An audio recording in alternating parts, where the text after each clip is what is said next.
अनंत गीते यांनी 30 वर्षात काय केले हे सांगण्यासारखंच नाही, म्हणून ते जातीचे राजकारण करत आहेत. सुनील तटकरे यांचे टीकास्त्र. नरेंद्र मोदी यांच्या नेतृत्वाखाली देशात प्रगती झाली आणि जगात विकसित भारत म्हणून नाव उदयास आले. खेड्यापाड्यातील विकास केला जातो तेव्हा तो देश विकासाकडे जातो. महिलांसाठी 33% आरक्षण नरेंद्र मोदी यांनी जाहीर केले.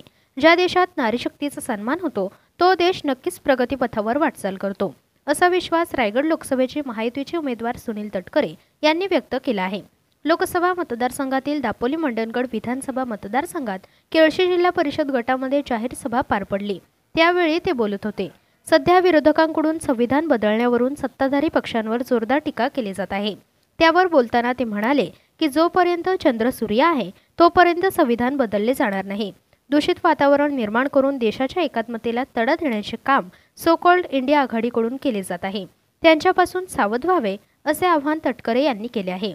कुणबी समाजाची 12 कोटींची वास्तू मुंबईतील मुलुंड परिसरात उभी राहिली आहे.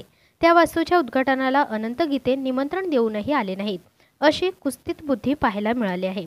या अनंत गीते यांनी समाजाचा एकही माणूस पुढे आणला नाही. अनंत गीतेंनी 30 वर्षात काय केले हे मतदारसंघात फिरताना सांगा. मात्र अनंत गीते यांच्याकडे 30 वर्षात केलेले काम सांगण्यासारखे काहीच नसल्याने ते जातीचे राजकारण करत आहेत, अशी टीका देखील त्यांनी केली आहे. गेल्या 5 वर्षात जलद गतीने कोकणात अनेक विकासकामे आणि पायाभूत सुविधा निर्माण करण्यात आल्या.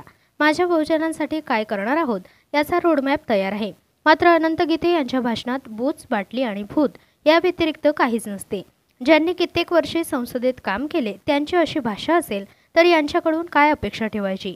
वाऱ्याची जशी सुखद झुळूक येते आणि शरीराला विसावा वाटतो तशी विकासाची सुखद झुळूक तुमच्या मतदारसंघात आल्याशिवाय राहणार नाही, असा शब्द देखील त्यांनी यावेळी दिला आहे.